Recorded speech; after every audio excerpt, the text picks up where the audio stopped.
저희 카페는 다 아시죠? 저희 카페에 보시면 여기 학습법 참고 후기라는 게 있습니다. 여기 가시면 이제 뭐 여러 가지 글들이 있는데요. 여기 있는 글들 중에서 일부를 좀 설명드릴게요. 자, 오늘 제가 말씀드릴 내용은 고등학생들한테 되게 잘 먹혀요. 왜 그러냐면 필요하거든요, 자기들이. 그래서 이제 필요한 학생들한테 잘 먹히고요.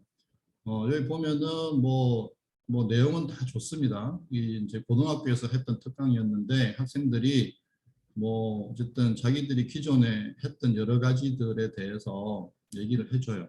자, 그다음에 요거는 이제 특강이 끝나고 4개월 뒤에 문자가 왔어요.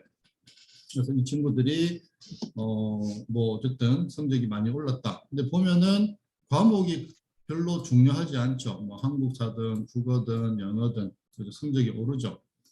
자, 그다음에 고등학교 선생님들께도 제가 특강을 했었거든요. 그래서 뭐 여기 보시면 어쨌든 선생님들도 뭐 처음 듣는 얘기다. 그래서 뭐 신기하다. 뭐 이런 것들.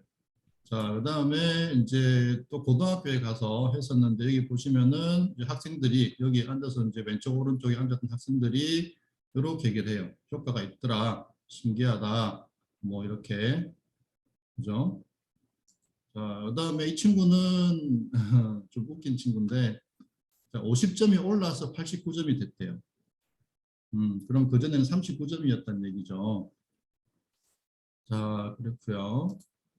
그다음에 이제 성인이 한번 찾아오셔가지고 이제 같이 이틀 동안 그때는 이제 제가 강의를 이틀 동안 했었거든요. 아침 9시부터 6시까지 토일 이렇게 해서 그때 이제 실습까지 다 했었어요. 이분은 이제 9개월 만에 공무원 합격했다고 연락 주셨고 그다음에 이제 저희 하다 보면 이제 오늘 몰입에 대해서도 말씀을 드릴 건데 이제 몰입이 되면 잡생각이 없어지죠. 그다음에 책이 읽혀진다는 느낌이 들어요. 내가 읽는 게 아니고 저절로 읽어진다는 느낌이 들고요. 뭐 그렇게 해서 이제 몰입 상태로 들어가게 됩니다. 자, 그다음에 요거는 이제 읽기 속도인데요. 여기 보시면 그 우리가 이해를 하기 위해서 필요 이상으로 글을 천천히 보고 있어요. 그래서 이제 공부하는 조건만 바꿔주면 글을 읽는 속도가 이렇게 뭐 거의 한 평균 2배 정도 올라가게 돼요. 그다음에 이거는 이제 학부모님이 보내주신 건데요. 어쨌든 이제 뭐 아이가 많이 좀 느꼈다 이런 내용이었고요. 자, 그다음에 뭐 중학생들, 뭐 초등학생들 뭐 이렇게 그죠? 뭐 이렇게 얘기들을 하고요. 자, 그다음에 이제 여기가 좀 깊어지면 이제 공부를 하면서 행복을 체험할 수도 있거든요. 그래서 그 수업을 했던 친구들이 뭐 이제 이런 얘기들을 해요. 자, 그러면 지금부터 어,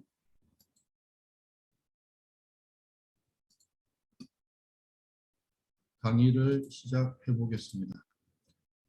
자, 그래서 오늘 듣는 얘기는 아마 처음 들으시는 얘기실 거예요. 또는 들어보신 분도 계시고요. 자, 그리고 어, 그리고 혹시 질문이 있으시면 채팅창에 올려주시면 제가 말씀을 드리겠습니다. 지금 네,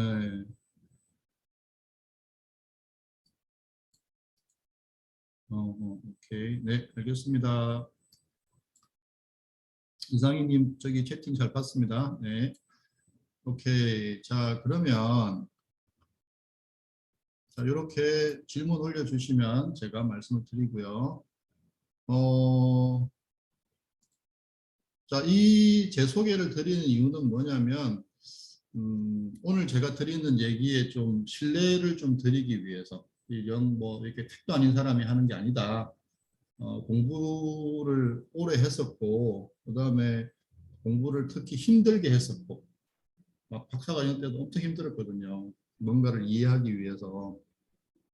그래서 고민을 많이 했었고, 고민을 하다 보니까 이제 어떤 이유를 알게 됐고, 이제 그런 글을 좀 설명을 드리겠습니다. 자, 그, 그, 그 조덕성 교수님이라고 계세요. 이분이 이제 미주리대에서 교수를 하시다가 이제 은퇴를 하셨는데, 이분이 우리나라 영어에 대해서 어떻게 얘기를 하시냐면 이렇게 얘기하세요. 자, 우리나라에서 유학을 간다 그러면 뭐 도피성 유학이 아닌 다음에는 대부분 공부를 잘하는 학생들이 가죠. 그런데 이 글이 뭐냐면요.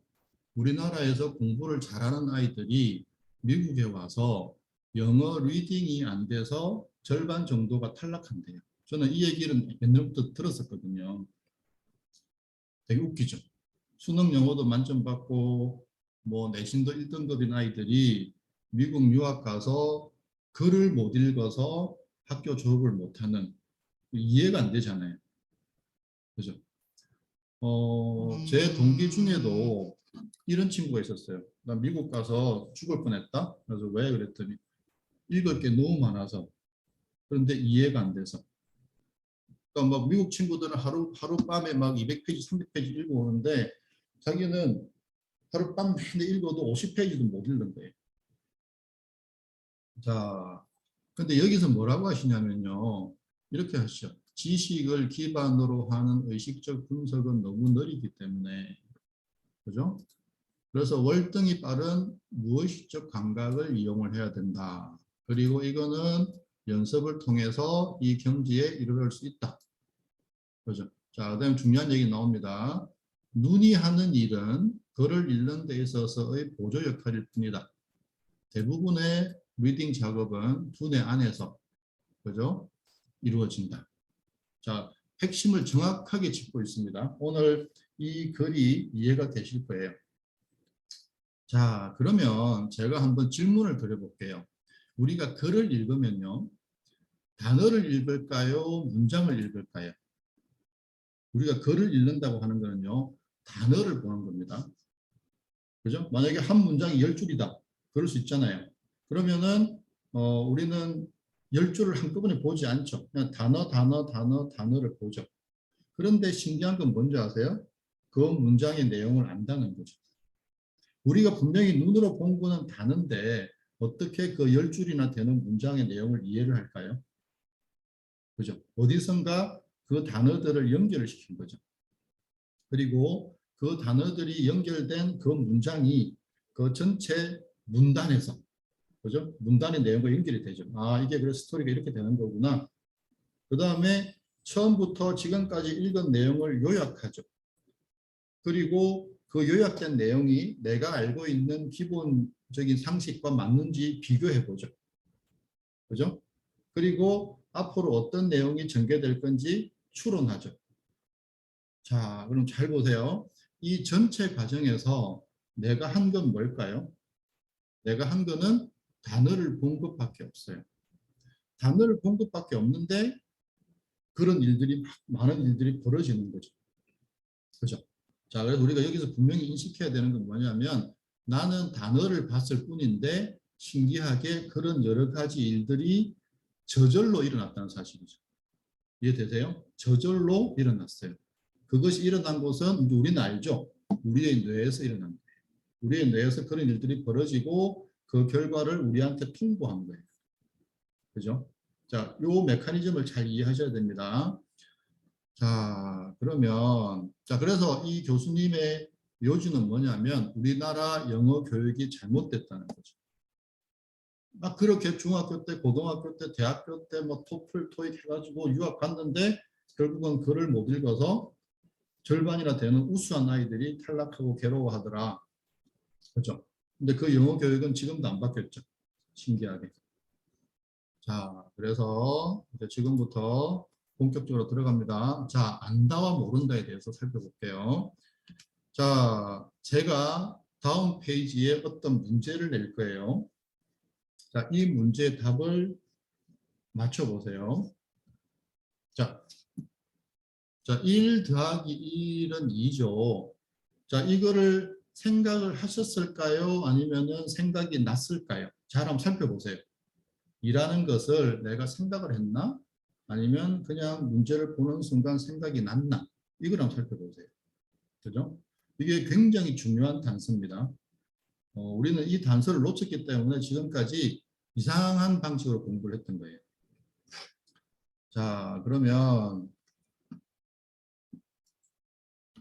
자, 만약에 1 더하기 1이 2라는 사실을 내가 생각한 거야 라고 생각이 되시는 분들은 다음 문제의 답을 다음 이제 문제를 보여드릴 거예요. 자, 이 문제에 만약에 내가 생각을 했다면 다음 문제의 답을 생각하지 말아보세요.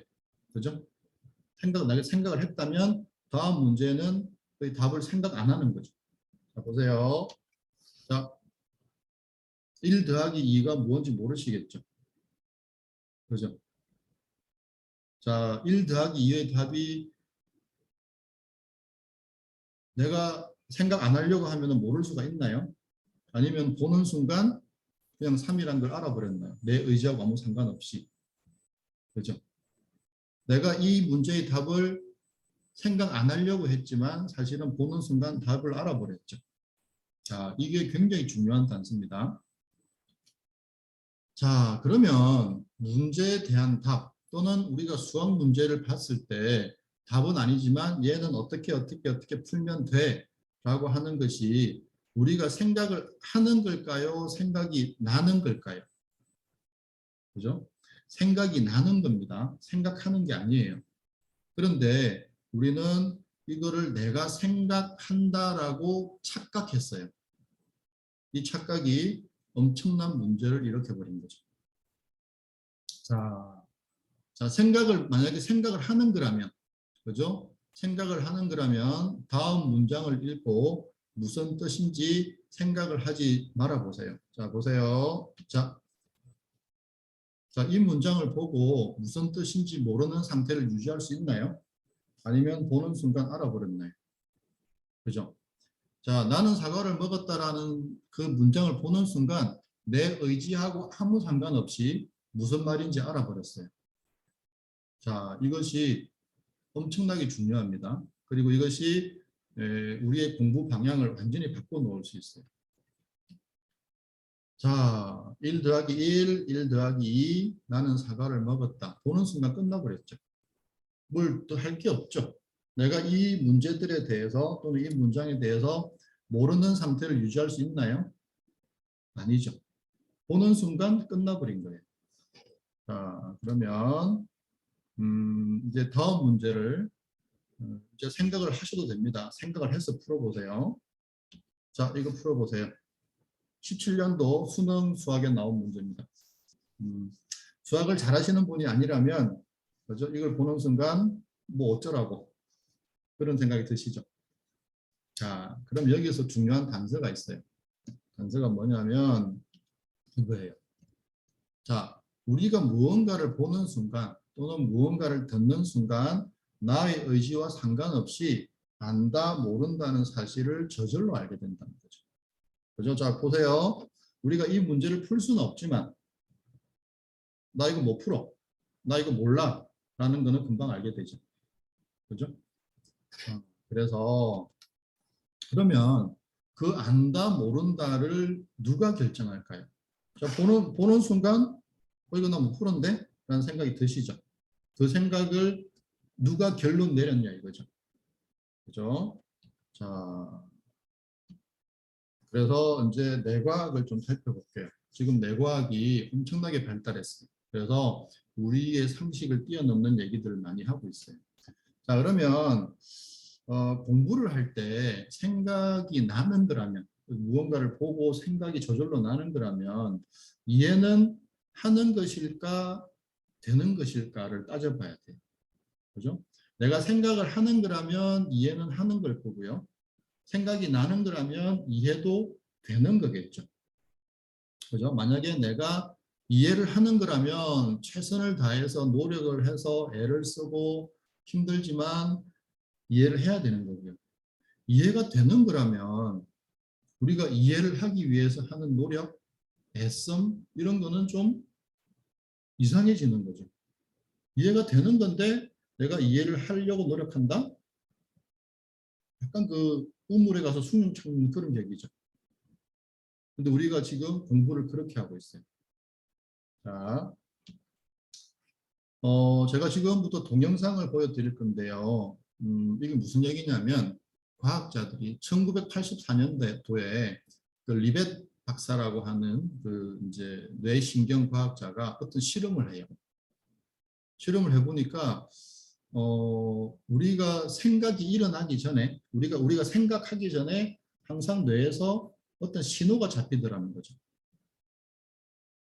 신기하죠? 생각은 내가 하는 건데 내가 생각하기 전에 어떤 신호가 잡힌다는 거죠. 즉 생각의 출처가 내가 아니고 우리 브레인, 뇌라는 사실을 알게 된 거죠. 그래서 즉 생각을 하는 게 아니고 생각은 일어나는 거야. 이제 이런 논문을 84년도에 발표를 했어요. 난리가 났겠죠. 무슨 소리야? 생각은 하는 건데 생각이 나는 거라고 난리가 났어요. 근데 그 리벳 박사의 실험이 아직까지도 틀렸다는 게 증명이 안 됐어요. 자, 그래서 그와 관련된 건데요. 제가 보여드리겠습니다.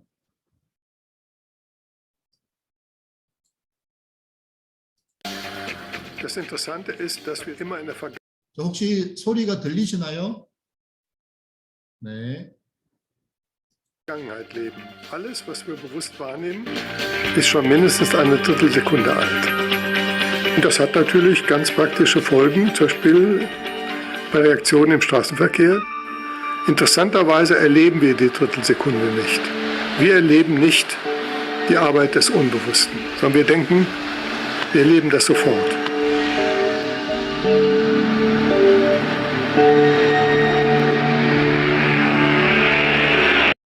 자, 지금 창고 같은 데서 축구공이 튀어나오고 꼬마아이가 따라 나오죠.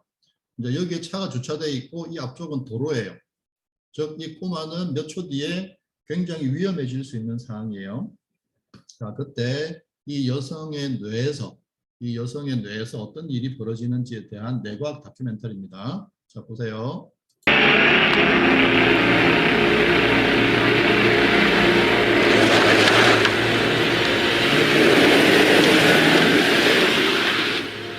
우리가 뭔가를 볼 때마다 광선의 다발이 동공을 통과해 망막에 닿는다. 새로운 데이터가 시신경을 따라 질주하는 수백만 개의 신경 충격으로 부호화되고 0.05초 후에는 우리 의식이 문지기인 시상의 신경세포에 도달한다. 자, 0.05초 만에 우리 뇌로 들어갑니다. 비상시에 시상은 그 이미지를 머리 뒷부분의 시각 피... 자, 여기서 보시면요. 바깥쪽이죠, 바깥쪽. 바깥쪽이 의식의 뇌고요. 그 안쪽에 무의식의 뇌가 있어요. 즉, 얘가 제일 안쪽에 있다는 것은 의식의 뇌보다 무의식의 뇌가 더 중요하다는 얘기죠. 그래서 지금 여기 흰색으로 밝은 부분들이 전부 무의식의 뇌입니다. 질 뿐 아니라 동시에 우리 머릿속의 비상단추인 편도체로도 전송해 즉시 우리가 행동에 나서게 만든다. 그리고 0.01초 후면 우리는 이유도 모르는 채 움직인다. 다음엔 무의식의 영역에서 그 이미지를 분해한다. 자, 무의식의 영역에서 지금 상황이 어떤 상황인지를 해석하는 거예요. 특수신경세포들이 색과 윤곽 등을 분석해 그 결과가 경험의 데이터베이스를 통과하게 한다.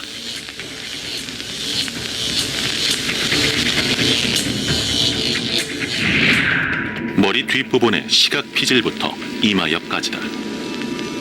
여기서 모든 조각들이 순식간에 의미 있는 이미지로 조립돼 다시 시각 피질로 전송된다.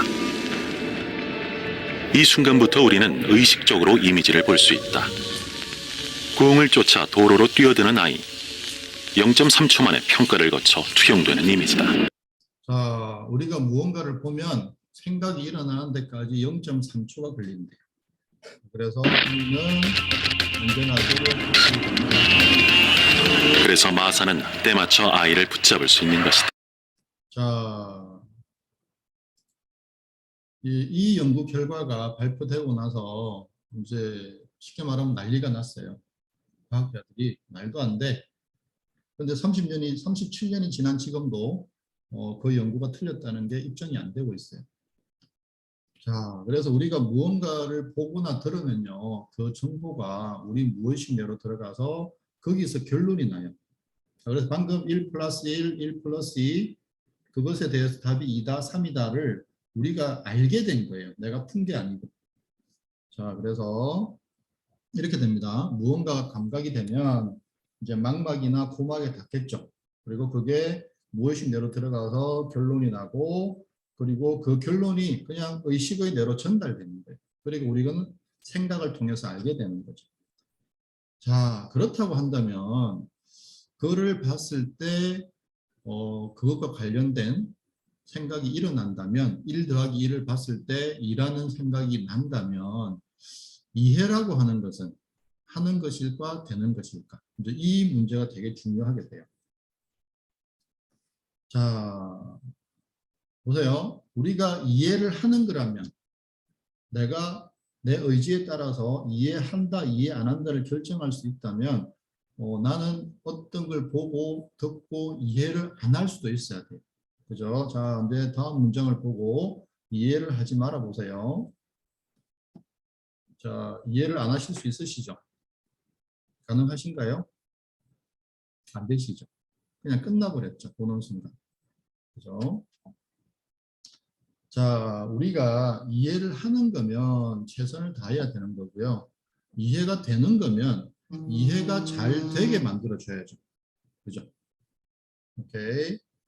자, 근데 우리는 지금까지 공부할 때 이해하려고 했나요? 아니면 이해가 잘 되는 조건을 만들어 주려고 했나요?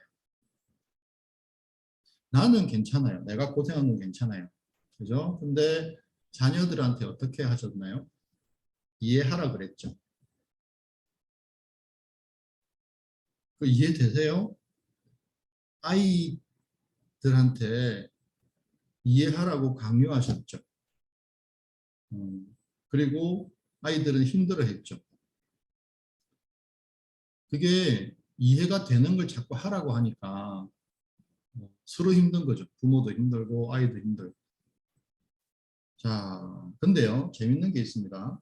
이해가 안 될 때 우리가 하는 행동이 있어요. 그게 뭐냐면은 반복해서 읽어보는 거예요. 아니, 이해가 안 되면 이해를 해야 되는데 왜 반복해서 읽어볼까요? 그 이유는 뭐냐면요, 이해가 될 때까지 기다리는 거예요. 그죠? 우리가 무언가가 이해가 안 되면 자꾸 읽어보죠. 이거를 반복해서. 그러다 보면 어느 순간에 이해가 되죠. 자, 이 역설이에요, 역설. 이해를 하려고 이해가 될 때까지 기다리는 거죠. 즉, 이해의 핵심은 뭐냐면요, 하는 게 아니고 되는 거예요, 되는 거. 그러면 우리가 우리의 공부 방향을 이해가 잘 되는 쪽으로 바꿔주면, 그죠? 우리 처음에 그 카페 글을 보셨던 것처럼 아이들이 공부를 쉽게 해나가는 거죠.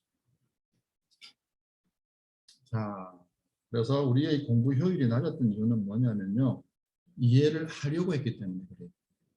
이해라고 하는 거는 되는 건데 자꾸 이해를 하려고 하니까 영어도 어렵고 수학도 어렵고 과학도 어렵고 한국사도 어렵고 이렇게 되는 거죠. 그러다 보니까 어떻게 돼요? 우리는 보세요. 인간은요, 어려운 거를 계속 하지 않습니다. 솔직히 부모님들 지금 어려운 걸 계속 하고 계세요?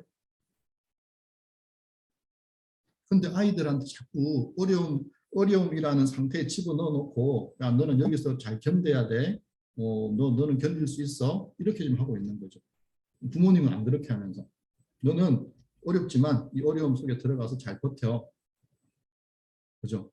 그러니까 아이들을 완전히 막 쉽게 말하면 극한 상황으로 좀 몰고 있는 거죠. 자, 만약에 이해가 진짜로 되는 거여서 우리가 이해하려는 노력과 이해하려는 애씀을 안 해도 된다면 공부가 어떻게 될까요? 되게 쉬워지겠죠. 그래서 제가 이거를 알리려고 직장도 그만두고 나왔는데 아직은 많이 못 알렸어요. 자, 그래서 만약에 이해가 되는 거면 이해하려고 노력할 필요도 없고 이해하려고 애쓸 필요도 없죠. 그러면 공부는 당연히 쉬워져야 돼요. 그죠? 그런데 아까 말씀드린 거예요. 제가 이제 그 분당에 있는 고등학교에서 특강을 이제 몇 달 동안 했었거든요. 그랬더니 학생이 이제 와서 이렇게 얘기하더라고요. 성적이 많이 올랐어요. 잘 됐네. 근데 고민이 있어요. 뭔데? 선생님 방법으로 하면 공부하는 것 같지가 않아요. 그래서 고민이에요. 그죠? 자기 방식으로 하면 공부는 하는 것 같은데 성적은 안 오르고, 제가 알려준 방식으로 하면 성적은 오르는데 공부하는 것 같지는 않고. 이게 뭘까요? 애쓰고 노력하는 게 습관이 되어버린 거죠. 나쁜 것도 습관이 되면 자꾸 그걸 하려고 하죠. 그런 것처럼 막 고생하고 애쓰고 막 노력하고 하는 것들이 이제 고등학생이니까 초중고가 되면서 습관이 되어버린 거죠. 그러니까 습관을 바꾸려니까 힘든 거죠. 성적이 나오긴 하는데 공부하는 가치가 않으니까. 그죠? 그래서 이거를 가급적 어릴 때 익혀주면 좋겠죠. 자, 저는요, 저희 학원에 오는 애들한테 이렇게 얘기해요. 모르는 건 하지 마. 그죠? 왜? 이해는 되는 거니까. 저희 학원에 지금 6학년이 된 친구인데 4학년에 와서 첫날에 제가 야, 모르는 거 하지 마. 그랬더니 애가 표정이 좀 안 좋았어요. 왜 그러지? 그러는데 집에 가서 자기 엄마를 붙잡고 애가 펑펑 울더래요. 엄마, 선생님이 모르는 건 하지 말래. 그래서 전화를 주셨어요. 그러니까 그동안에 모르는 거를 못 넘어가게 했던 거죠.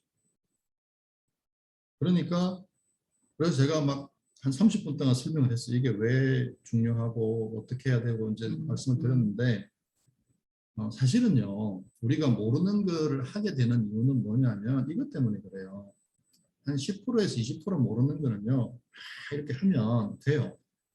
근데 그 모른다라고 하는 깊이가 30% 모르는지 50% 모르는지 100% 모르는지 몰라요. 그냥 똑같이 모르겠다예요. 근데 대부분의 경우는요. 이것들이 골고루 섞여 있죠. 그러니까 근데 부모님들은 그냥 네가 모르지만 생각해봐, 노력해봐, 애써봐 이렇게 한다고요. 해결되는 거는 얘밖에 안 돼요. 나머지 얘들은 안 되거든요. 그러니까 사실은 중고등학생들도요. 굉장히 시간을 낭비하고 있어요. 그 모르는 것을 알기 위해서. 그런데 그 모른다는 것이 얼마나 모르는지 몰라요. 그래서 그렇게 하지 않고요. 근데 신기한 거는요. 우리가 자전거를 어떻게 배웠는지 생각해 보세요. 자전거를 배울 때요. 그냥 계속 넘어졌죠. 계속 넘어졌는데 어느 순간 1m를 가죠. 2m를 가고 5m를 가고. 자, 우리가 한 거는 넘어진 것밖에 없는데 어느 순간 가기 시작하죠. 공부도 마찬가지예요. 모르는 거를 하는 게 아니고요. 아는 거를 반복하는 거죠. 그러면요, 신기하게도 자꾸 아는 게 늘어나요. 그렇게 됩니다. 자, 그러면 이해가 되게 하는 조건은 뭐냐 이거죠. 자, 첫 번째 볼게요. 고성득 씨 아시죠? 20대 때 사법고시, 행정고시, 외무고시를 그것도 우수한 성적으로 합격하셨죠. 이제 고성득 씨의 공부법이 뭐 여러 가지가 이제 떠돌아다니는 인터넷에. 자, 고성득 씨의 공부법이 이렇게 인터넷에 있어요. 제가 찾아보니까. 그런데 뭐 다 좋아요. 좋은데 요거를 이렇게 한번 보면 어떨까요? 그죠? 고성득 씨 공부는 전부 다 읽는다. 여기 보면 이해한다, 암기한다 이런 거 없죠? 전부 다 읽는다예요. 그죠? 되게 신기하지 않으세요? 공부한다, 이해한다가 아니고요. 그냥 읽는다예요, 읽는다. 자, 그 다음에 저는 공부와 관련된 책이 나오면 거의 웬만하면 다 읽어봐요. 그래서 뭐 이런 책 말고도 여러 가지 이제 공부와 관련된 책들이 있는데 정리하면 이렇게 돼요. 자, 독서 백편 의자현이란 말이 있죠. 제가 중학교 때 배운 한자 같은데 이런 거예요. 뜻이 어려운 글도 반복해서 읽다 보면 그 뜻을 저절로 알게 된다. 어떻게 그게 가능하죠? 자, 그다음에 재갈공명 여기 보면 현자들의 평생 공부법이라는 책에 나오는 내용인데요. 재갈공명에 대해서는 기록이 많이 없어요. 근데 이제 광기대략이라고 했어요. 광기대략은 뭐냐면요, 대충 본다, 대충 본다. 근데 제가 추론하기로는 대충 여러 번 빨리 봤을 것 같아요. 그다음에 라이프니츠 독서법. 잘 이해되지 않는 부분이 있더라도 반복해서 읽으면, 자, 이해하라는 얘기가 아니죠. 그냥 읽어봐라, 반복해서. 그다음에 고성덕 씨 마찬가지고요. 그다음에 야마구치 마요의 7분 읽기 공부법이 꽤 오래전에 베스트셀러가 된 적이 있었죠. 이분은 동경대 법대, 우리나라 지금 서울대 법대 수석 졸업을 했어요. 수석 졸업을 할 때 근데 교수님들이 야, 너 어떻게 공부했어? 라고 물어보니까 읽었어요. 이렇게 얘기하는 거죠. 그때 이 사람은 아, 자기 공부법이 특이하구나라는 걸 알게 된 거죠. 그리고 책을 냈고요. 근데 중요한 게 이거죠. 이해가 되든 말든. 그죠? 이해하려고 하지 않았다는 거죠. 왜? 이해는 되는 거니까. 그죠? 그래서 이제 이런 책, 이런 내용들이 많이 있습니다. 자, 그러면 이제 내과학에서 밝혀진 건데요. 우리가 반복해서 읽게 되면 여기 분홍색이 뭐냐면요. 전기줄의 그 구리선 같은 거고요. 여기 하얀색 요게 있죠. 그 마일린이라고 이게 뭐냐면 전기선의 피복 같은 거예요. 피복. 그죠? 자, 그래서 우리가 반복해서 읽게 되면요. 요 전기줄에 해당하는 구리선에는 액손과 피복에 해당하는 마일린이 두꺼워진대요. 그래서 이 액손과 마일린이 충분히 두꺼워지면 우리는 아, 이해됐어, 암기됐어 이렇게 얘기한다는 거죠. 그러니까 우리가 반복해서 읽는다는 행위가 아무 변화가 없는 게 아니고요. 그 과정에서 우리 뇌에서는 새로운 신경 그 세포가 생겨서 이 액손과 마일린이 두꺼워진다는 거죠. 그죠? 실질적으로 반복해서 읽는 행위가 우리 뇌에서는 물리적인 변화가 일어난다는 거죠. 자, 그러면 공부라고 하는 거는요, 이 4단계로 진행돼요. 첫 번째는 뭐냐면요, 무엇을 모르는지 모르는 상태예요. 이때는 행복하죠. 무엇을 모르는지 모르니까.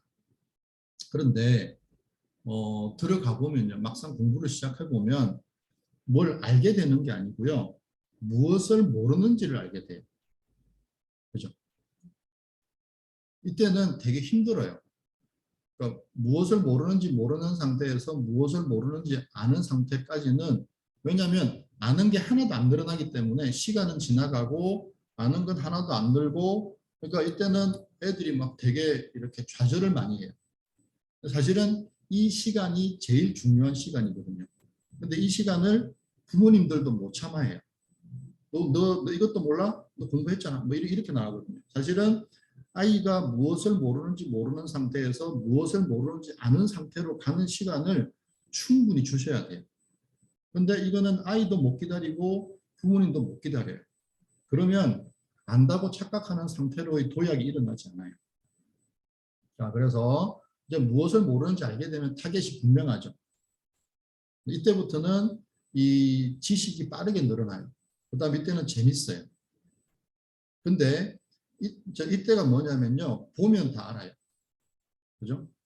근데 그러면 아이들이 보면 아는 상태가 공부가 끝인 줄 알아요. 그죠? 그러면은 이렇게 얘기해요. 시험 보고 선생님 다 알겠는데요, 괄호친 그 부분만 생각이 안 나더라고요. 그렇게 돼요, 상태가. 그래서 여기서는 더 가야 돼요. 언제까지? 저절로 생각나는 상태까지. 요거에 대해서는 뒤에서 자세히 풀어드릴게요. 이게 뭔지에 대해서. 그래서 이 4단계로 진행이 되는데 일단 요 첫 번째 단계, 이 단계를 충분히 시간을 주시고 이 단계를 가볍게 넘어갈 수 있게 만들어 주셔야 돼요. 근데 이 단계가 무거워지면, 그죠? 이제 아이들이 이 단계로, 안다고 착각하는 단계로 못 넘어가거나, 또는 쉽게 말하면 기본기가 약한 상태에서 이 안다고 착각하는 상태로 넘어가요. 그러면 이 과목은 항상 뭔가 삐그덕삐그덕 점수가 좋았다가 나빴다 막 이게 춤을 추기 시작해요. 자, 그래서 공부는 이런 거예요. 주의를 두고 이해되는 것만 이해하면서 반복해서 읽는 거예요. 자, 보세요. 이해되는 것만 이해하면 되죠. 그러면 힘들까요? 안 힘들까요? 힘들 게 없잖아요. 그죠? 자, 보세요. 이건 뭐냐면요. 저 카페에도 올려놓은 건데,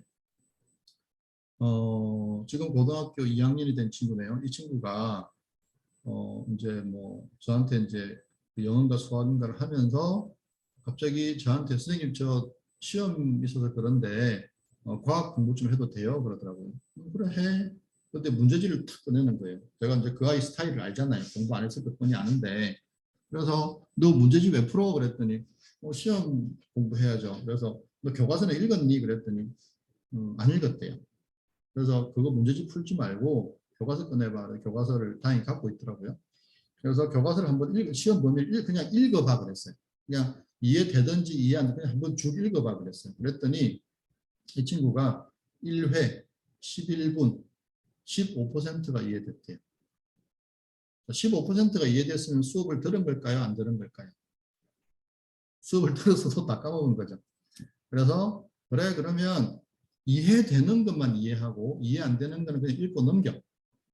그렇게 해서 이제 2번, 3번 읽혔어요. 근데 시간이 살짝 줄죠. 11분에서 8분으로. 그래서 이제 막 이제 나중에 나오는 10회도 학습법 하는 것처럼 해서 쭉 했어요. 자, 그랬더니 이제 7회가 되니까 11분이 5분으로 바뀌었죠. 그리고 이해도는 한 45%. 근데 중간에 이게 팍 뜁니다. 45에 70으로 뛰었죠. 그게 뭐냐면 이 단계에서 얘가 탁 뛰는 거죠. 이렇게. 이런 현상이 생깁니다. 그리고 이제 75%까지 올라갔죠. 자, 보세요. 뭐 이거 전체 해봐야 한 1시간 정도죠. 1시간 정도 동안에 이 친구가 15%에서 75%로 올라갔죠. 그리고 이 친구가 그 다음날 시험에서 과학을 80점대를 받았어요. 자, 좀 이상하지 않으세요? 과학을 80점대를 받으려면 공부를 좀 해야 되죠. 그런데 이 친구는 이렇게 해서 받았어요. 그랬더니 이제 이 친구가 그 다음날 한국사 책을 들고 왔어요. 애가 좀 이렇게 밝은 애였거든요. 그랬더니 당당하게 저한테 요구하는 거예요. 선생님, 한국사 공부시켜 주세요. 웃기죠. 저는 한국사 안 가르치는데. 그래서 그래, 그러면 읽어봐 그랬죠. 그랬더니 38분이 걸렸고 25%가 이해된대요. 자, 여기서 보시면은 50%에서 75%를 팍 뛰죠. 그죠? 여기서 이렇게 점프하는 상황이 생깁니다. 그리고 이제 요거는 거의 그래도 한 2시간에서 2시간 반 정도 걸렸죠. 한국사 공부하는 게. 이제 이거는 아무래도 암기 과목이다 보니까. 그래서 이 친구도 한국사도 80점대를 받았어요. 자, 요 마지막은 뭐냐면요. 어떤 대학생이 이제 민법을 공부를 해야 되는데, 민법이 너무 어렵대요. 이해도 안 되고. 그래서 제가 그러면은 민법 책에서 제일 어려운 게 어디야? 6단원이 제일 어렵대요. 6단원 펴봐. 그래가지고 그냥 읽어봐. 그냥. 초등학생이라고 생각하고 그냥 읽어봐. 초등학생이니까 이 책이 이해가 안 되겠지. 그러니까 이해하려고 하지 그냥 읽어봐. 그랬더니 이 친구가 처음에 19분이 걸렸고 20%가 이해가 됐대요. 그래서 이제 쭉 이렇게 유도를 했어요. 그랬더니 한 10회가 되니까 19분이 7분이 됐고 이해도가 80%가 된 거죠. 이 친구가 깜짝 놀라는 거죠. 이 6단원을 전체 해가지고 뭐 한 2-3시간, 그죠? 6단원 전체를 2-3시간 만에 80% 이해가 될 거라고는 자기는 상상도 못했던 거죠. 근데 이런 일이 벌어지는 거죠. 자, 이게 왜 그러냐면 이해를 하려고 하지 않고 이해가 될 수 있는 조건을 만들어줘서 그런 거예요. 자, 스웰러 실험이라는 게 있습니다. 이거는 어떤 실험이냐면요. 수학 문제를 많이 푸는 게 좋을까? 아니면은 풀어놓은 문제를 많이 읽어보는 게 좋을까? 그랬더니 이제 스웰러 실험에서는 풀어놓은 문제를 많이 읽어본 학생들의 성적이 높았다 그랬어요.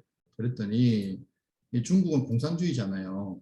중국의 심리학자하고 미국 학자하고 어떤 실험을 했냐면 이런 실험을 했어요. 공산국가가 아니면 할 수 없는 실험이죠. 그래서 3년의 정규 과정 동안 수학을 배운 친구들과 그냥 2년 동안 문제풀이만 계속 읽게 만든 거죠. 그랬더니 자 1년 공부 덜 하고도 합격률이 더 높게 나온 거죠. 자, 그래서 수학 공부 방법을 바꿨더니 1년이나 적게 공부하고도 성적은 더 잘 나왔다. 그죠? 이런 실험이 있어요. 여기 논문 출처도 제가 다 적어놨고, 아, 참, 요거, 이 PPT 자료는요, 제가 PDF로 만들어서 메일로 다 보내드릴게요. 자, 그래서, 자, 이제 조금 이해가 되시죠? 이게 우리가 막 뭔가 공부 방향을 잘못 잡았구나. 자, 글 읽기 속도. 보세요. 우리는요, 이해하려고 필요 이상으로 천천히 읽습니다. 근데 그럼 어떤 문제가 생기는 줄 아세요? 좀 이따 말씀드리겠지만, 잡생각이 엄청 많이 들어요. 왜냐하면 생각은 0.3초 만에 일어나거든요. 그래서 우리가 천천히, 그러니까 이해하려고 천천히 읽는데 천천히 읽기 때문에 잡생각이 무지하게 많이 들어요.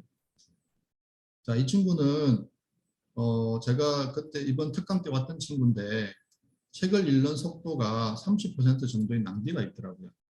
그래서 그거를 일단 이제 줄여줬어요. 그랬더니 이제 이런 얘기를 하더라고요. 자기는 그러니까 열심히 하는 친구예요. 열심히 하는 친구인데 자기는 시험 기간에 목표량의 7, 80%밖에 공부를 못했대요. 뭐 여러 가지 이유가 있겠죠. 근데 어쨌든 이제 읽기 속도를 줄여줬기 때문에, 그러니까 읽기 속도를 빠르게 했기 때문에 이해는 떨어지지 않으면서, 그래서 뭔가 좀 도움이 됐을 것 같아요. 이 친구한테. 자, 그래서 우리가 읽기 속도를 체크를 해봐야 돼요. 체크하는 방법은 별거 아닙니다.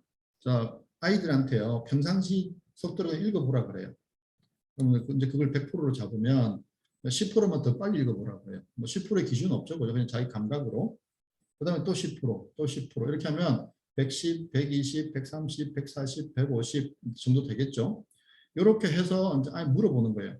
몇 퍼센트 정도 됐을 때 이해도가 떨어졌어라고 물어보면 보통 아이들이 130, 140 이렇게 얘기해요. 만약에 130으로 읽을 때 속도가 떨어졌다면 120% 속도로 읽어도 되는 거죠. 즉 20%의 로스가 있었던 거죠. 네, 심지어 어떤 친구들은 150%로 읽어도 이해도가 안 떨어지는 경우가 있어요. 이런 친구들은 거의 확실하게 공부를 못해요. 왜냐하면 너무 천천히 읽고 있었거든요. 천천히 읽는다는 말은 잡생각이 무지하게 많다는 얘기예요. 그래서 이 친구들을 140, 150 올려주면 이해도는 유지가 되면서 잡생각이 거의 없어지거든요. 그래서 읽기 속도를 반드시 체크를 해 주셔야 돼요. 자, 제가 중학교 아이들에게 이제 새로운 학년을 시작할 때 이렇게 요구해요. 자, 이해하려고 하지 말고 이해되는 것만 이해해. 그 다음에 이해 안 되는 거는 대충 읽어. 좀 충격적이시죠? 대신에 한 5%만 빨리 읽어. 그러면요, 그 한 학기 수학 교과서의 이해도가요, 이렇게 변해요. 6시간에서 10시간 정도 동안에 10에서 30%에서 85에서 90까지 변해요. 자, 그러면은 물론 이건 이제 문제를 다 푸는 건 아니죠. 근데 개념을 이해하고 기본적인 풀어놓은 예제를 이해하는 정도의 수준인데 그렇다고 해도 한 학기 분량을 이 정도 시간에 가능할까요? 불가능하죠. 인강만 들어도 수십 시간은 들어야 되잖아요. 자, 그렇게 해놓고 이제 애들 학교에 보내요. 그러면은 애들이 이렇게 얘기해요. 수학 시간이 어렵지 않아요? 모르는 내용이 아직까지는 없어요? 뭐 이렇게. 그죠? 자, 얼마나 신날까요? 선생님이 듣기 싫은데 억지로 막 이렇게 막 수업하는 거 듣는 게 아니고 무언가 애들이 이 10에서 30에서 80에서 99로 올라가는 과정에 쾌감이 있거든요. 뭔가 점점 알아지고 뭔가 내 노력으로 내 힘으로 뭔가를 알아가는 것 같고 그러니까 누가 알려준 게 아니니까 그죠? 뭔가 내가 좀 잘한 것 같고 이런 성취감도 들고 이렇게 되거든요.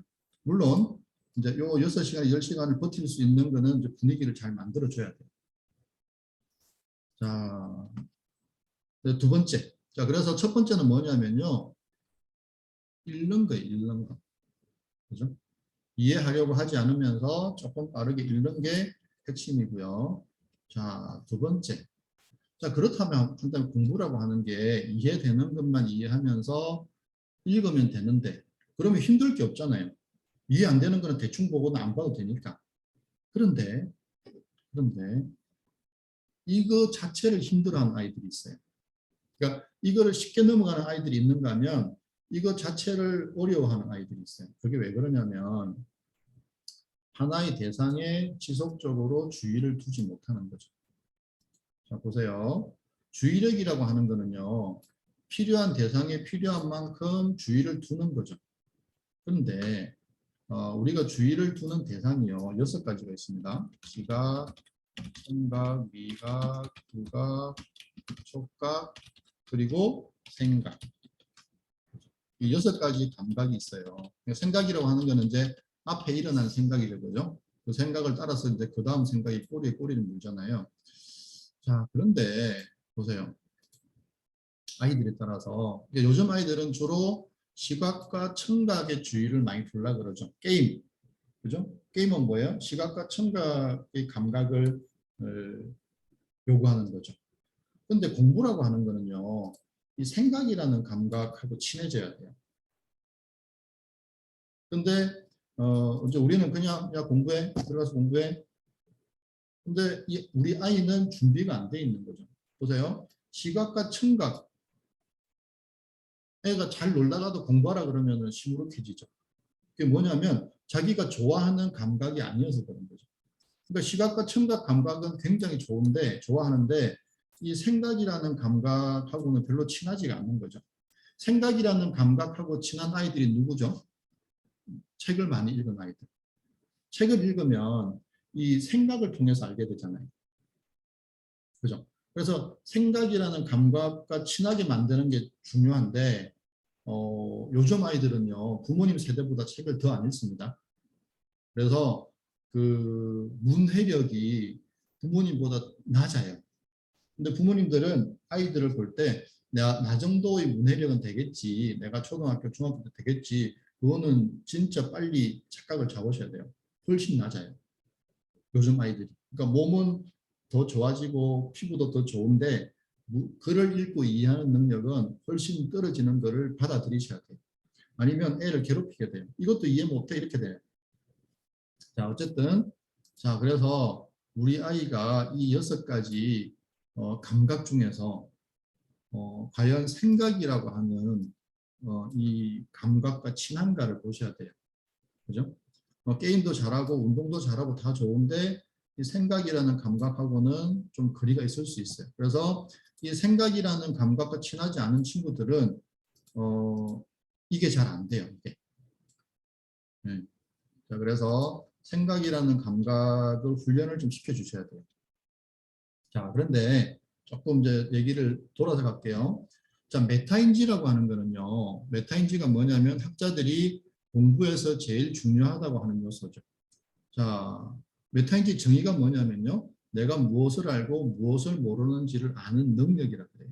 그래서 아는 거는 제껴두고 모르는 것에만 집중하는 능력. 이렇게 얘기를 하거든요. 정의가. 자, 근데 안다 모르는 데를 우리가 어떻게 알게 되죠? 생각으로 알게 되죠. 그죠? 자, 그래서 메타인지의 다른 이름이 뭐냐면요. 내 생각을 보는 힘이에요. 그죠? 메타인지는 내가 무엇을 알고 무엇을 모르는지를 아는 능력이고요. 그것은 생각을 통해서 알게 되기 때문에 메타인지의 다른 정의가 뭐냐면 내 생각을 보는 힘이에요. 그러면 우리 아이들이 내 생각을 보는 힘을 기르기 위해서는 생각이라고 하는 대상에 주의를 지속적으로 둘 수 있어야 돼요. 근데 이거를 굉장히 싫어하는 아이들이 있어요. 제가 이제 학원을 해보면 막 이렇게 엄청나게 격렬하게 거부를 해요. 이제 그런 친구들은 이제 부모님께 말씀을 드리고 한동안 이제 생각이라는 감각과 친해지는 시간을 가져야 돼요. 아니면 얘는 평생 공부를 하게 만들 수가 없어요. 그러니까 이런 친구들은 주로 이제 시각이나 청각 감각이 되게 좋아하는 친구들이거든요. 자, 그래서 이제 생각이라고 하는 감각에 이렇게 익숙해지는, 그죠? 그러니까 친해지기만 하면 되거든요. 자, 그래서 이제 잘 보세요. 이거 이제 PDF로 보내드릴게요. 이제 주의력 훈련을 하는 방법은 뭐냐면요. 생각을 안 하려고 하는 거예요. 그죠? 생각을 안 하려고 해보면 생각이 납니다. 그죠? 우리가 생각을 안 하려고 한다고 해서 1시간, 2시간 생각이 없는 상태가 유지가 안 되죠.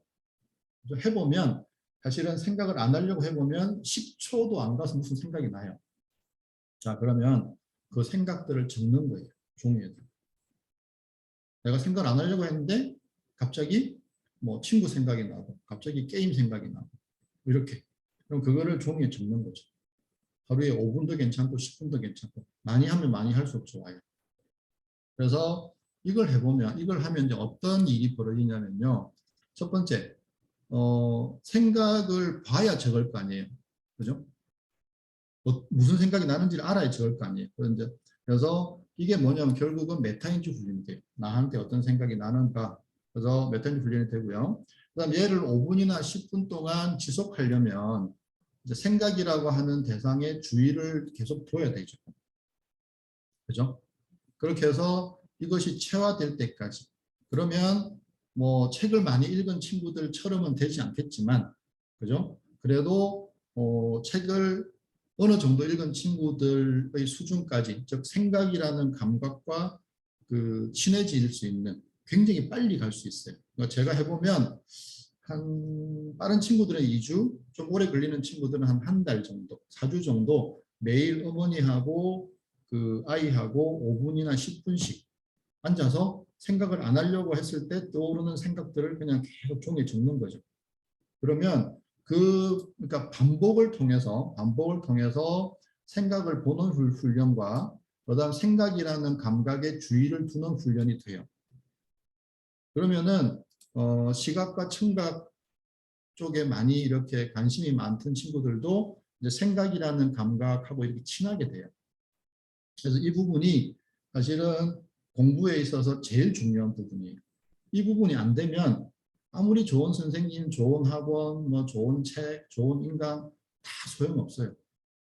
아이들이 그 생각이라고 하는 감각에 주의를 두지 않기 때문에, 그죠? 백약이 무효라는 말이 있죠. 그런 상황이 벌어지게 되는 거죠. 그래서 자녀 교육에 있어서 제가 해보니까 제일 중요한 거는 이 주의력 훈련이에요. 그래서 그냥 앉아서 놀이처럼 생각을 안 하려고 했을 때 어떤 생각이 나는지를 그냥 계속 적어보는 거죠. 그렇게 해서 이것이 그냥 아무렇지도 않게 됐을 때, 즉 생각이라는 감각에 대한 거부감을 없애주는 것. 이렇게 하면 이제 아이들이 책을 읽고 이제 무엇을 이해하는지 안 하는지 알게 돼요. 그리고 그다음에 이제 이 훈련이 되면요, 또 이제 추가적인 이제 장점은 뭐냐면 공부에 필요한 생각과 공부에 필요 없는 생각을 구분하기 시작해요. 자연스럽게. 근데 이런 훈련이 안 된 친구들은 또 심지어 책을 많이 읽었던 친구들도 공부하다가 친구 생각나면 친구 생각으로 훅 끌려가 버려요. 그래서 이 주의력 훈련을 하시게 되면 여기 있는 메타인지 훈련과 주의 훈련이 될 뿐만 아니라 공부를 하다가 공부와 상관 있는 생각과 공부와 상관없는 생각들이 구분되기 시작해요. 그러면 애들이 공부하다가 게임 생각이 나면 그냥 돌아와요. 별 이유 없이. 이렇게 그런 일이 벌어집니다. 이건 PDF로 보내드릴 거니까 이런 내용 말고 딴 걸 적으세요. 딴 거 뭐 필요한 것들을. 자, 그러면은 첫 번째는 뭐였죠? 이해되는 것만 이해하면서 그냥 빠르게 반복해서 읽는 거. 근데 이게 힘든 아이들이 있죠. 생각이라는 감각과 친하지 않은 친구들. 그 친구들은 이 주의력 훈련을 해 주셔야 돼요. 그러면 생각이라는 감각에 대해서 별 생각이 없어져요. 처음에는 강하게 거부하다가 나중에는 그냥 뭐 이렇게 그렇게까지 계속 이제 연습을 시켜 주셔야 돼요. 자, 그다음에 세 번째 조건, 몰입인데요. 지금 우리가 시간이 좀 없으니까 동영상은 제가 그냥 메일로 보내드릴게요. 그냥 설명을 드릴게요. 자, 우리가 동시에 여러 가지를 할 때가 있죠. 커피 마시면서 강의 들으면서 글도 쓰면서 뭐 이런 거. 그죠? 사실은 인간은요, 한 번에 한 가지를 할 때 제일 잘해요. 그죠? 그리고 우리 뇌는요, 하나의 대상이 유지가 될 때 처리 효율을 올려버려요. 자, 무슨 말이냐면, 예를 들어서 이제 공부를 하다가 책상에 책도 있고, 뭐 게임기도 있고, 만화책도 있고, 그럼 어떻게 했어요? 공부 좀 하다가, 게임 좀 하다가, 만화책 좀 보다가 뭐 이렇게 되겠죠. 이게 이제 멀티태스킹이에요. 동시에 여러 가지를 하는 거죠. 자, 그런데, 그래서 이제 우리 부모님들은 이렇게 하죠. 책상에서 게임기나 뭐 핸드폰을 치워버리죠. 그럼 공부를 할까요? 그러면은 멀티태스킹이 안 일어날까요? 일어납니다. 그게 뭐냐면요. 잡생각. 그래서 앞에서 주의력 훈련을 충분히 시켜주면 아이가 공부에 필요한 생각과 필요 없는 생각을 구분하기 시작하거든요. 그래서 일단 주의력 훈련을 한 다음에 몰입 훈련을 하셔야 돼요. 그런데 그런 필요한 생각과 필요 없는 생각을 이제 구분할 수 있는 능력이 생기면 이제 몰입 훈련을 해야 되는데 우리가 몰입하고 싶다고 몰입되는 게 아니잖아요. 그죠? 자, 몰입을 많이 해보신 분들은 그냥 몰입이 되지만 대부분의 경우는 잘 안 돼요. 그래서 몰입 훈련의 핵심은 뭐냐면요. 멀티태스킹을 안 하는 거예요. 자, 멀티태스킹 핵심이 뭔지 아세요? 우리가 공부를 하면요. 그 책의 내용과 관련 있는 생각이 있고요. 그 다음에 잡생각들, 뭐 친구 생각, 게임, 먹는 거, 자는 거, 노는 거 이런 생각들이 계속 이렇게 이제 서로 왔다 갔다 하죠. 그때 우리가 그런 잡생각에 이제 빠지지 않는 거죠. 그럼 잡생각에 빠졌다가도 빨리빨리 돌아오는 훈련을 좀 해야 돼요. 그러면 그래서 이제 제가 애들 이제 몰입 훈련 시킬 때 이렇게 해요. 주의를 이제 우리가 책을 보다 보면 또는 공부를 하다 보면 자꾸 멈추고 싶어요. 그죠? 여러 가지 이유로. 그래서 그랬을 때 멈추지 않는 거죠. 근데 오늘 이 끝나고 한번 해보세요. 글을 읽다가 독서를 하다가 뭔가 멈추고 싶어요. 그죠? 여러 가지 부엌에도 잠깐 갔다 와야 되고 뭐도 좀 해야 되고 그때 멈추지 않는 거를요 3번이나 5번 정도만 안 하면요 자기도 모르게 몰입 상태로 들어가게 돼요. 그 이유가 뭐냐면요 우리 뇌는요 하나의 대상에 집중할 때 처리 효율을 올려버려요. 이해되세요? 책을 많이 독서를 한다 그러면은 책의 내용과 관련 있는 생각이 있고 관련 없는 생각이 있죠. 오늘 점심은 뭐 하지? 뭐 약속은 어떻게 하지? 뭐 이런 것들. 그런 생각들에 주의가 가죠. 가자마자 다시 돌아오고 하는 거를 3번이나 5번 정도만 참으면요. 빨리 돌아오면 나중에 알아요. 내가 몰입됐었구나. 그죠? 그러니까 몰입이라고 하는 거는요. 주의력 훈련만 되어 있으면 굉장히 쉽게 할 수 있어요. 그죠? 즉 하나의 대상에서 주의를 떼지만 않으면 돼요. 근데 그때 굉장히 제일 중요한 적이 뭐냐면은 잡생각이에요. 그래서 주의력 훈련을 통해서 공부에 필요한 생각과 필요하지 않는 생각을 구분할 수 있게 되고 공부를 멈추지 않으면 그러면은 아이들 누구나 지금까지 제가 해본 아이들 중에 안 되는 애들은 없었어요. 그래서 자 그러면 아이들이 이렇게 얘기해요. 이거는 지난주 몰입 특강할 때 애들이 얘기했던 거예요. 주위에 아무것도 없고 같이 앉아 있었거든요. 교실에. 아무것도 없고 혼자 있는 느낌. 그 다음에 책과 나만 있는 상태. 마음이 텅 비어 있고 책 이외의 것들은 시야에 들어오지 않는다. 실제로 이렇게 돼요. 책 위에 건 물론 보이지만 내 시야에는 안 들어와요. 그 다음에 아무 느낌이 들지 않았고 즉 이 혼란스러운 게 없었다는 거죠. 책만 눈에 들어오고 공부 속도는 당연히 빨라지겠죠. 그 다음에 이게 훅 빨려 들어간 느낌이 들기도 해요. 갑자기 뭔가 이렇게 훅 들어가는 느낌이 들기도 하고요. 그다음에 공부에 필요한 생각만 들고 이렇게. 그래서 몰입 훈련은 이겁니다. 주의를 하나의 대상에서 다른 대상으로 절대 옮겨가지 않는다. 한 3번에서 5번 정도만 참으면 돼요. 자, 그래서 근데 이 다른 대상에서 가장 강력한 대상은 뭐냐면은 잡생각. 그러면 그냥 몰입이 일어나요. 누구나. 그래서 이때 여기 보면 뭐 여기 왔던 아이들이 공부를 잘하는 아이들만 있었던 게 아니거든요. 골고루 섞여 있었는데 다 이런 얘기를 하는 거죠.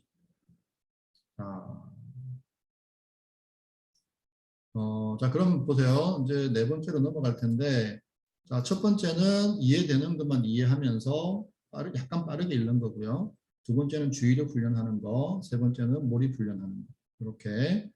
자, 이제 네 번째를 말씀드릴게요. 자, 이제 그 10회도 학습법과 관련된 건데요. 아이들이 마음을 가볍게 해줘야 돼요. 그죠?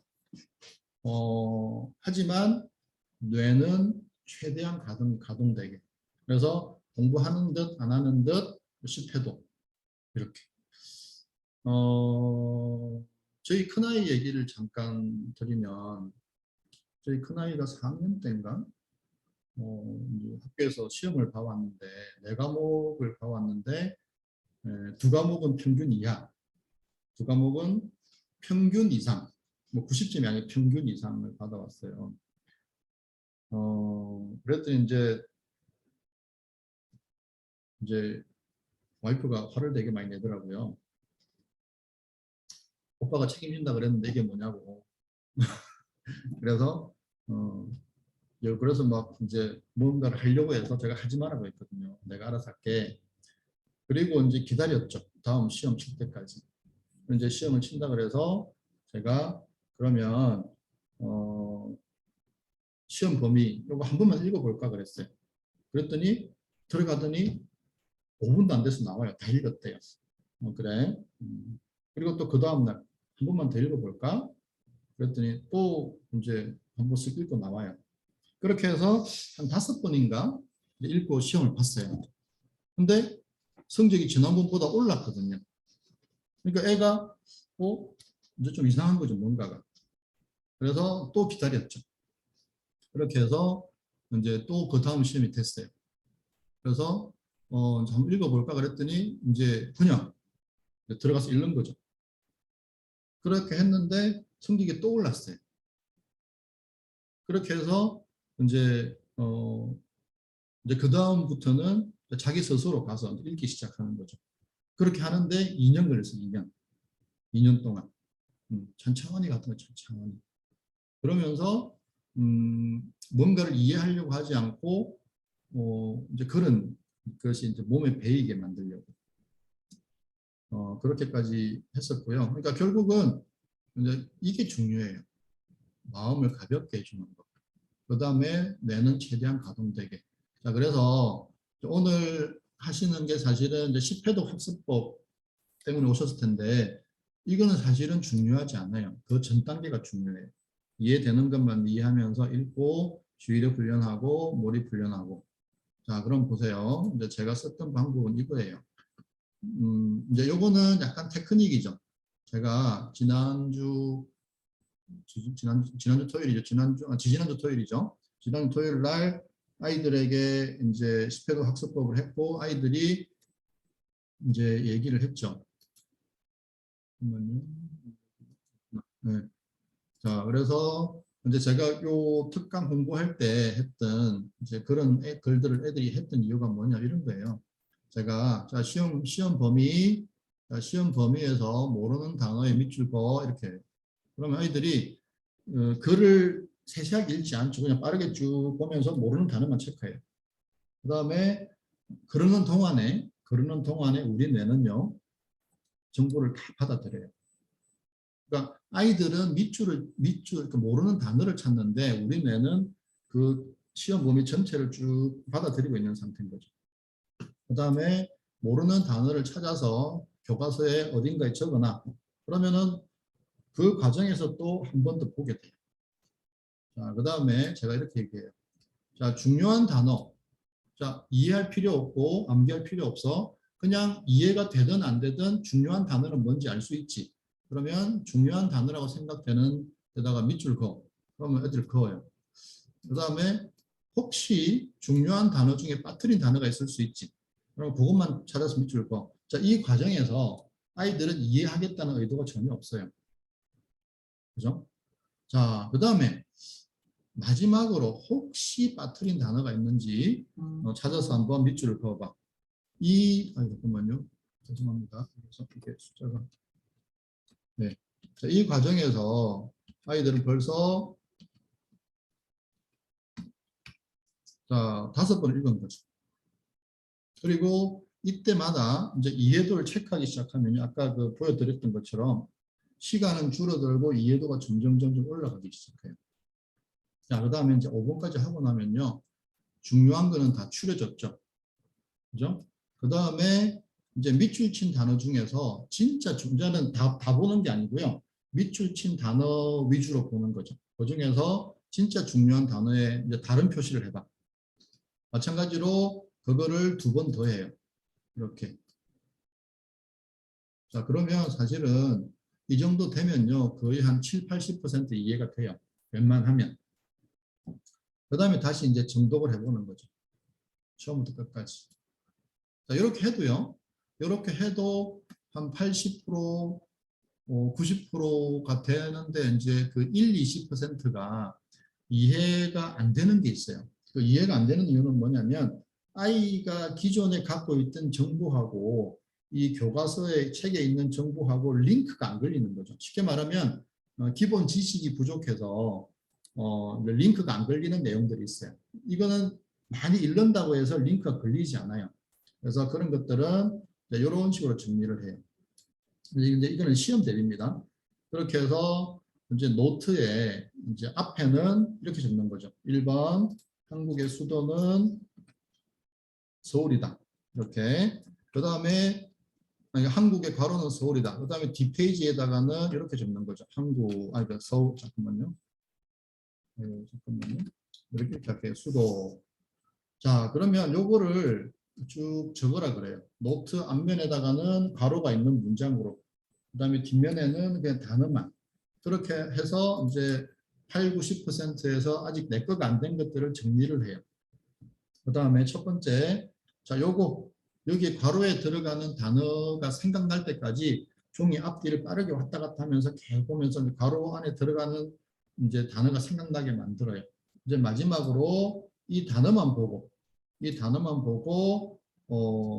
이 괄호에 있는 문장을 생각나게 만들어요. 물론 빠르게 왔다 갔다 해야죠. 이렇게 해서 10회독을 맞춰요. 그리고 이제 천천히 읽어보면 이제 정리가 되는 거죠. 이렇게 해주면, 자, 보세요. 이 과정에서 우리가 지금 한 10번을 봤잖아요. 10번을 보는 중에 무언가를 이해하고 뭔가를 암기하겠다는 노력이 없었죠. 이해 안 되는 걸 알기 위해서 뭔가 막 머리 싸매고 한 게 없었죠. 근데 신기하게 아이들이 80~90% 다 이해되고 암기된다라고 얘기를 해요. 그 이유는 뭐냐면요. 가장 근본적인 이유는 이해는 되는 거기 때문에 그래요. 하는 게 아니고. 자, 그래서 아이들이 이제 이런 과정을 다 경험을 해요. 자, 이렇게 보면요. 처음에는 이제 아이들이 무엇을 모르는 단계에서 무엇을 모르는지 아는 단계, 착각하는 단계, 그 다음에 저절로 생각나는 단계를 다 경험해요.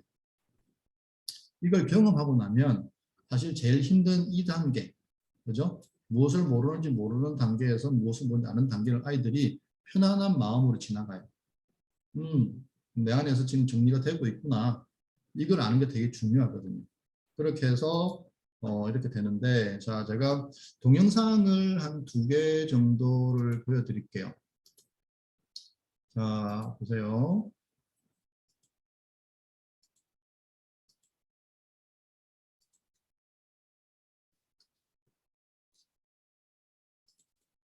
자, 이 친구를 한번 보세요. 연정량.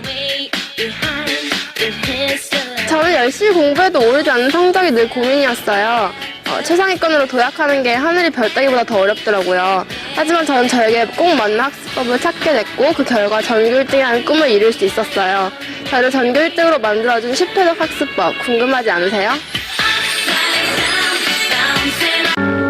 그거를 그만둬야겠다고 생각한 계기는 역시 성적이죠. 성적이 제가 지금까지 얼마나 잘못 공부해 오고 있었는지를 딱 보여줬거든요. 왜냐면 고1 말에 11월 달에 본 모의고사에서 수학이 50점이 나온 거예요. 아, 이걸 내가 지금까지 공부를 하고 있다고 생각해 왔는데 아니었구나. 뭔가 방법을 바꿔야겠다고 그래서 이제 이 학생이 이제 10회독 학습법을 시작합니다. 근데 이제 처음에는 잘못된 방법으로 해요. 이게 뭐 잘 안 읽히네. 자, 이 학생이 한글을 몰라서 안 읽을까요? 아니죠. 한글은 알죠. 안 읽히는 이유는 뭐죠? 이해하려고 했기 때문에 그래요. 아이들이 이 어려움을 엄청나게 누구나 지금 겪고 있죠.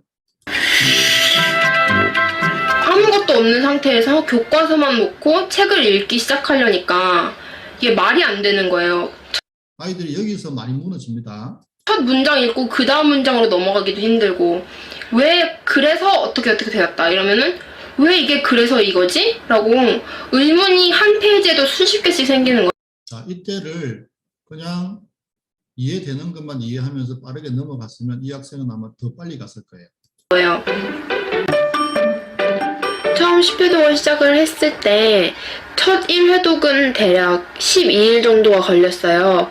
엄청 오랜 시간이 걸려서 이거를 10회독을 다 해낼 수 있을까 그런 생각이 들었는데 그 이후에 두 번째 회독부터는 12일이 걸리지 않더라고요.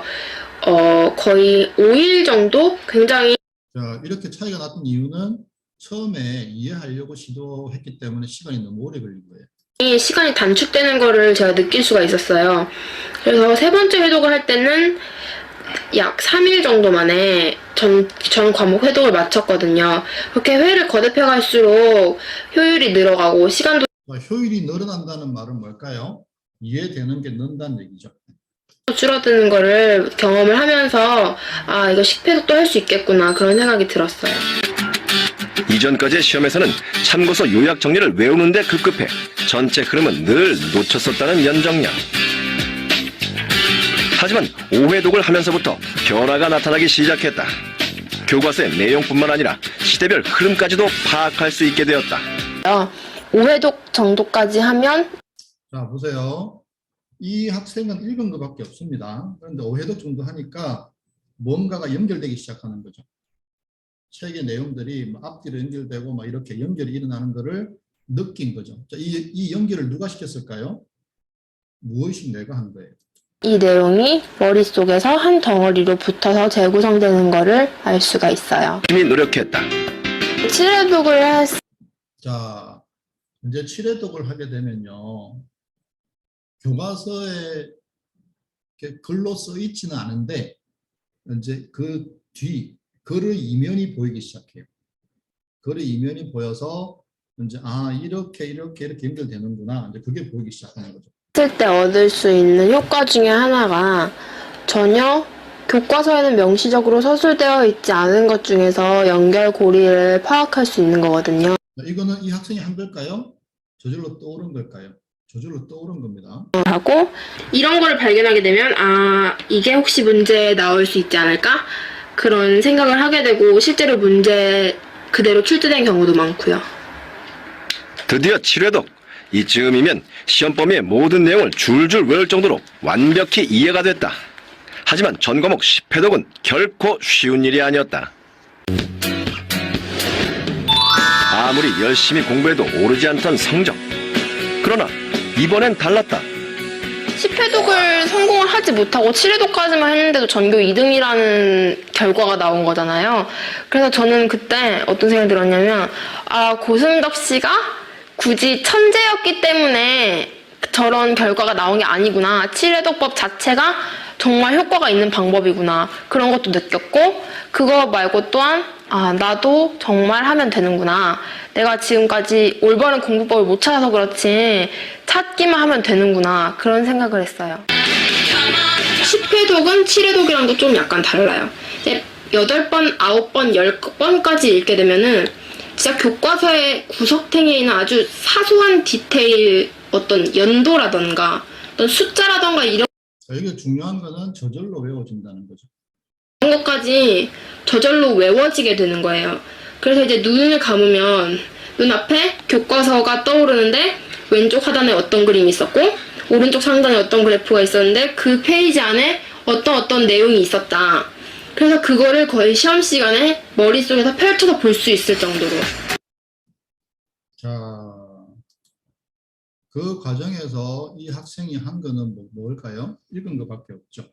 근데 대신에 이제 이 학생은 그 책이라고 하는 대상에 주의를 두는 거는 이미 기본적으로 알고 있었던 거죠. 자, 아시겠죠? 자, 중요한 거는 주의를 두고 이해되는 것만 이해하면서 약간 빠르게 반복해서 읽는 거예요. 그게 다예요, 공부는.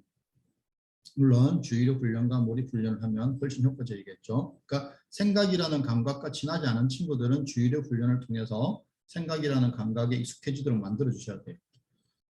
자, 그래서 결론은 이런 거죠. 자,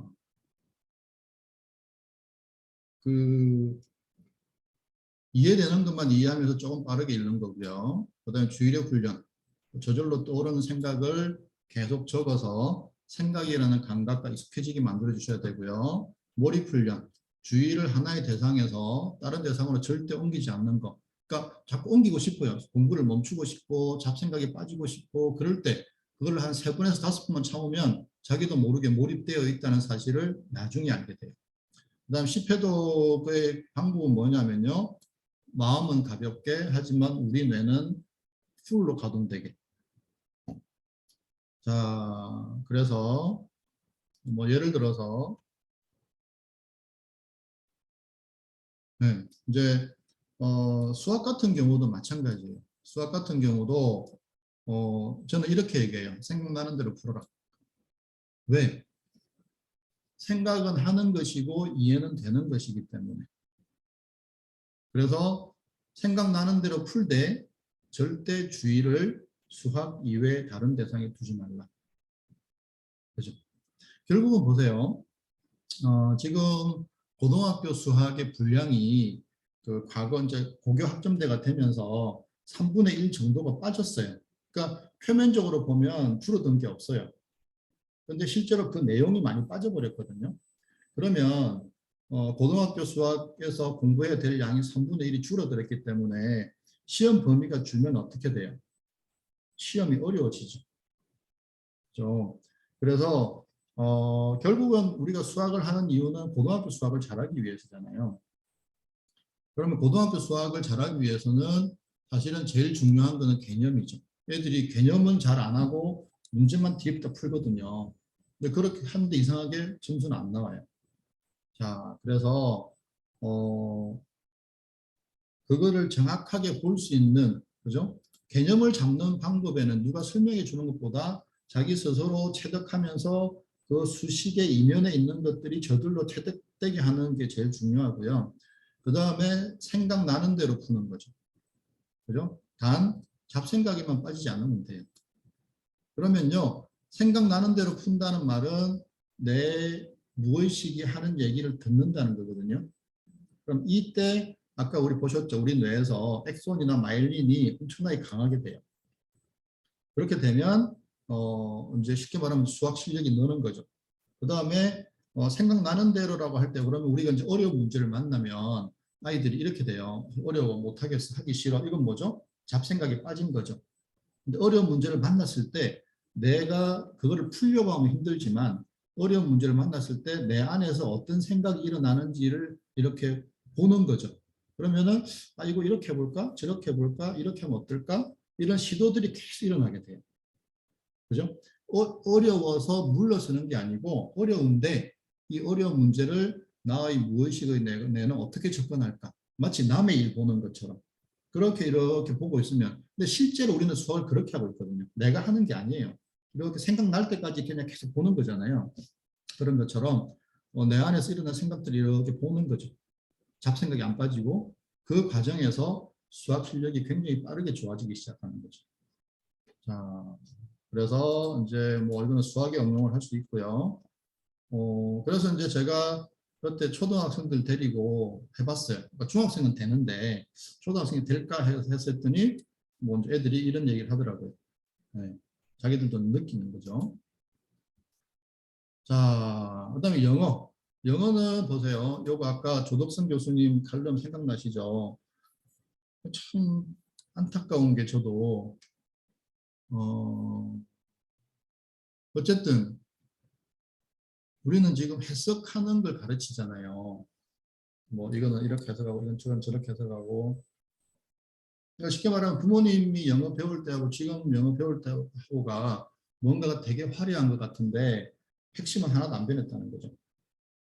그러면 결국은 이제 이런 일이 벌어지고 지금 이제 우리나라 아이들 같은 경우는 이제 글로벌해졌잖아요. 제가 삼성에서 일할 때 삼성전자 부사장님이 이런 얘기하는 걸 들었어요. 이제 막 굉장히 중요한 이제 미팅이 있었는데 예를 들어서 밤 12시까지 미팅을 하고 다시 아침 9시에 미팅을 다시 시작하는데 이제 미국 컨설팅 사람들이 막 보고서를 적어서 준대요. 그러면 이제 아침에 회의 들어가면서 보고서를 같이 받는데요. 그러면은 이 보고 이제 그 보고서를 빠르게 보고 다시 회의를 해야 되는데 우리나라 직원들이 그 보고서를 읽고 이해를 못하는 거죠. 우수한 사람들을 뽑았겠죠. 그 미팅에 대해서. 그런 일이 삼성 내에서 지금 벌어지고 있다는 거죠. 그래서 막 하소연을 하시더라고요. 이제 그런 일이 우리 아이들한테 일어나겠죠, 분명히. 그래서 근본 물론 학교 내신 잘 받아야죠, 당연히. 그런데 방향을 잘 잡아주면 내신도 잘 받으면서도 글을 편안하게 읽는 상태로 진입을 할 수 있다는 거죠. 자, 그래서 자, 제가 특강 안내를 좀 드릴게요. 마지막으로. 이번 주 금요일 날 초등학생도 20시간이면 영어 라이팅을 끝낼 수 있다 라고 하니까 말도 안 된다. 어떻게 영어 라이팅이 끝나냐. 근데 여기 지금 영어 라이팅 들으신 분들 몇 분 계시죠? 자, 제가 초등학생들한테는요. 조금 처음 들으신 분 이상하시겠지만 영어를 요구하지 않습니다. 그죠? 한글을 어떻게 영어식으로 재배치할 건가만 요구해요. 그러면 나중에 얘들이 자라서 영어 단어만 알면 그 위치에 단어만 배치하면 라이팅이 되게 돼 있습니다. 그래서 초등학생들 중에 단어를 조금 많이 아는 친구들은 지금 중학교 영어 교과서 정도는 그냥 라이팅을 해요. 그 다음에 다음 주 수요일 날은 이제 수학을 잘하게 만드는 유일한 방법인데 오늘 이제 말씀드렸던 내용을 좀 더 자세히 말씀을 드려요. 예를 들어서 어려운 문제를 만났을 때 아이들의 마음에서는 벌써 어려워, 하기 싫어, 나 이거 풀 수 없는데 이런 생각, 잡생각에 빠지게 만들 거냐 아니면 문제는 어려워, 그런데 내 무의식의 내가 어떤 생각들을 떠올려 주는지를 관찰하는 그 메타인지의 상태에서 이렇게 보고 떠오르는 생각들을 쭉 따라가는 거죠. 그게 이제 아까 제가 말씀드렸던 생각나는 대로 풀어라 이거거든요. 그것을 하는 방법. 그러면 사실은 아이 입장에서는 그냥 무의식에서 떠오르는 생각들을 따라가는 거기 때문에 잡생각에 빠지지 않으면서 문제가 어렵든 쉽든 사실은 자기하고 큰 상관이 없어요. 그리고 그 문제를 풀든 안 풀든 그건 중요하지 않아요. 그 과정에서 그렇게 하는 과정에서 그 아이의 머릿속에 있는 그 뇌신경의 액손과 마일린이 튼튼해진다는 거죠. 그래서 그런 시간을 충분히 가지면 수학을 잘할 수밖에 없는 상태로 간다는 거죠. 그래서 그 부분에 대해서 제가 좀 자세하게 말씀을 드릴 거고요. 그 다음에 지금 이제 고교 학점제가 됐잖아요. 고교 학점제가 되면서 이제 쉽게 말하면 우리 자녀가 좋은 고등학교 생활을 하려면 뭐 여러 가지 요소가 있겠지만 제일 중요한 요소는 고등학교 입학하면서 뭔가 자기 진로를 정하고 있어야 돼요. 그러면 고등학교 쉽게 말하면 수시 준비를 이렇게 그러니까 결국 고등학교 수시라고 하는 건 스토리잖아요. 스토리를 풍부하게 만들 수가 있거든요. 근데 이제 저도 사실은 이제 애를 키우면서 얘가 뭘 잘하지? 적성에 뭐가 맞지? 잘 모르거든요. 그래서 이제 저도 고민이 되고 이제 저희는 저희 학원 아이들을 하려고 이제 제가 한 게 뭐냐면 잠깐만요.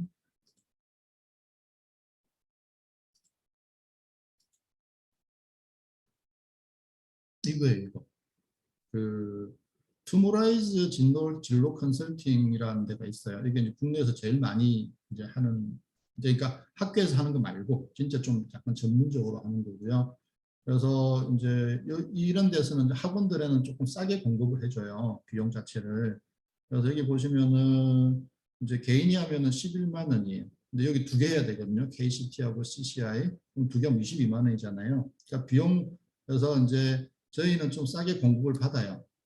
그래서 이제 재원생은 2만 원이고 이제 특강 들으시면 3만 원 해드리고요. 네. 돈 얘기하기 좀 그래서 요거를 이제 여기 보시면은 이제 KCT는요 초사부터 가능해요. 이건 뭐냐면 자기가 좋아하는 분야에서 자기 진로를 찾아보는 거예요. 그다음에 CCI는 뭐냐면은 자기가 잘하는 분야에서 좋아하는 거하고 잘하는 게 다를 수 있잖아요. 잘하는 분야에서 이제 진로 찾는 거예요. 그렇게 해서 얘를 이제 6개월이나 1년에 한 번씩 쭉 이렇게 계속 하시다 보면 이제 아이의 진로가 보이기 시작해요. 아이가 뭘 잘하는지, 뭘 좋아하는지. 왜냐하면 본인도 모르거든요. 그래서 이제 저희 학원 이제 애들 하려고 제가 요걸 준비한 건데, 그래서 필요하시면 요것도 좀 이제 활용을 해보세요. 왜냐하면 이제 고교 학점제가 되면 이제 수시로 대학을 가기 위해서는 입학과 동시에 사실은 자기 진로가 정해져 있으면 스토리를 풍성하게 만들 수 있거든요. 자, 그래서 여기까지 제가 오늘 특강 준비한 거를 마치겠습니다. 잠깐만요.